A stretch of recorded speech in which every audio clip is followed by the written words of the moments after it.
is the friend zone a fallacy? So I was having a conversation this weekend about the friend zone, and I don't really know how it came up. Just remember we were watching a movie, and then like somebody the friend zone came up, and it was like, and she says there's no such thing as a friend zone. I go, bullshit,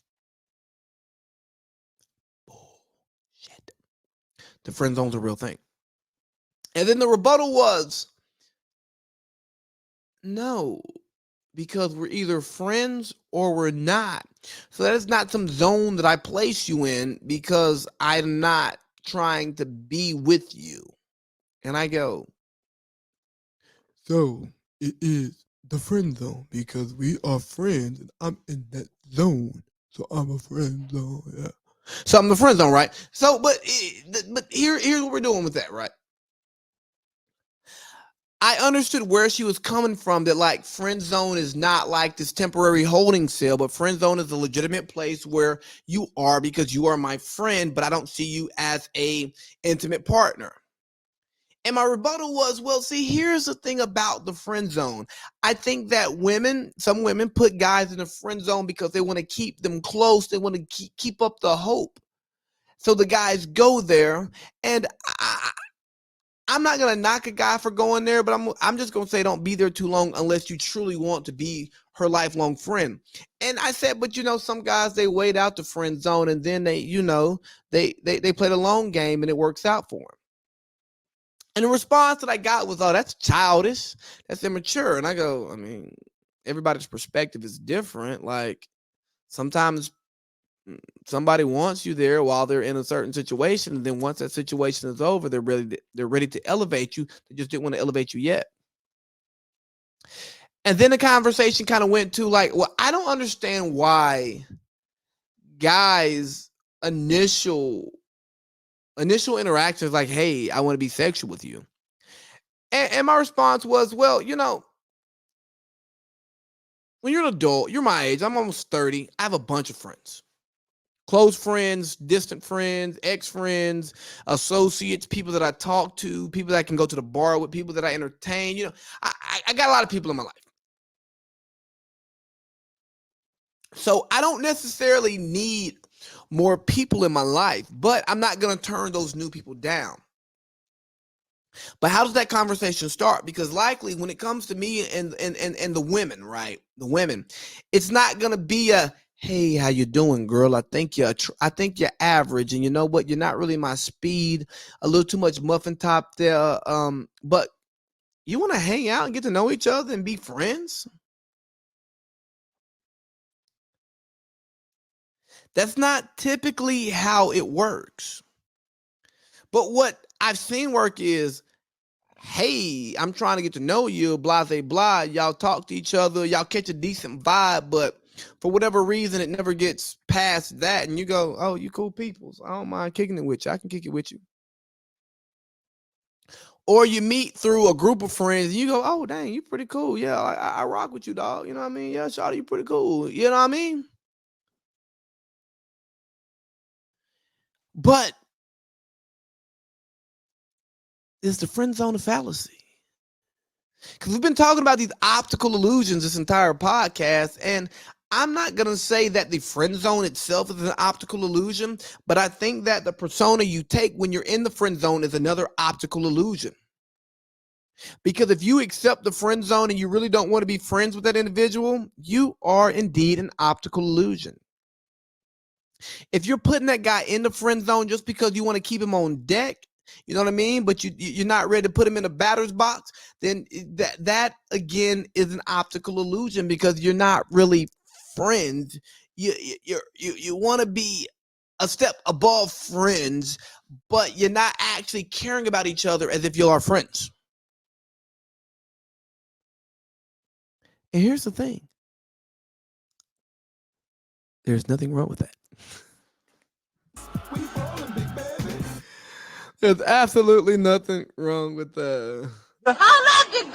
And I say hold up because the thing is, people will tell you that, oh my God, you are so misleading. That is messed up. How could you ever do that to your actual friend? Men lie, women lie, numbers don't. I mean, shit. People gonna do stuff that's comfortable for them. Am I supposed to change? Are you supposed to change? Nah, man. We're gonna do what's convenient for us when it's convenient for us, and I'm okay with that.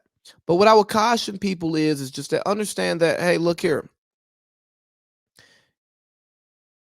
If you get stuck in a friend zone that you don't want to be in, you just let that person know what you're trying to do. Or hey, if you trying to put this person in the friend zone or you just trying to put them on hold, just say what it is. Like, hey, here's what I would like from you, but right now I'm in a place where I can't do that. Because the last thing you should be doing is faking friendship and then y'all actually become like friends, but it's still a weird friendship because like you don't know how to navigate and move and stuff.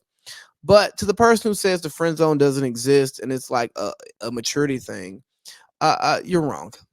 And I saw this post, and it was similar to this conversation that I was having, where it's like, I wish people would get to know me for who I am instead of what I look like. Well, how in the world do I get to know who you are without knowing what you look like, right? You know, the first thing you see on somebody is their physical appearance. There's this crazy thing that you don't actually get to see their soul. You don't get to see their morals, their values. You don't get to see how they move and all of that stuff before you see what they look like.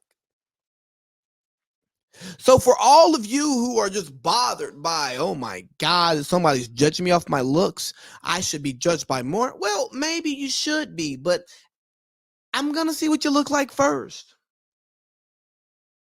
And I'm not gonna know who you are or how you act until I get the chance to get to know you. But guess what? I'm not Steve.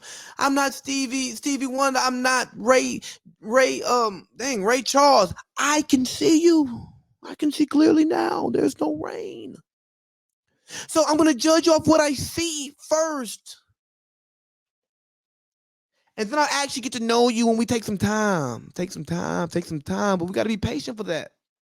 And for those of you who want to be judged by the content of your character, but not by what you look like, you gotta wait. You gotta be patient. You gotta be patient because I'm gonna see the color of your skin. I'm gonna see the way your eyes look, your hair, your face, your nose, your lips, all of that, your body. I'm seeing all of that before I get to know you. And should I base what I feel about you based off of what I see strictly? Absolutely not. That's shallow. That's terrible. But if you think that I am supposed to care about or get to know who you are underneath your clothes, underneath your skin, without actually getting to know you, that's stupid. And I don't even like to use stupid on this platform, but it's absolutely stupid to be like, people should get to know me for who I am. Well, how many people are you allowing in? How many people are you letting have a conversation with you? And like when people try to talk to you, are you pushing them away? If so, why? What's your reason? Is it because of their appearance? Because if you're not like, I mean, if you don't know somebody and they want to have a conversation with you, they want to get to know you and figure out if they could be friendly with you, just or be friends, and you're judging them off of their appearance and you're not allowing them in, then you're doing the same thing you don't want people to do to you. But oh shit. Here comes an optical illusion. The illusion that you are better than society, that you are one of the few people who are not shallow, who don't care about appearance. You only care about what's inside somebody, but you don't really take the time to get to know what's inside of people because you're never the person who initiates that conversation. Like, oh, let me get to know this person. I didn't even think I was going to go in on that topic like that. I really didn't, but it was just like it's just sickening. It's just annoying to be like, uh, I wish people got to know me for who I am. Well, how can I get to know who you am without knowing what you look like? Now, if you don't look nice to me, should that stop you from getting to know you? It depends on what I'm looking for, and if that's what you're bothered by, well, I'm gonna say everybody. I'm gonna tell you. I'm gonna tell you, I ain't gonna say it's right, but am I supposed to change? Are you supposed to change?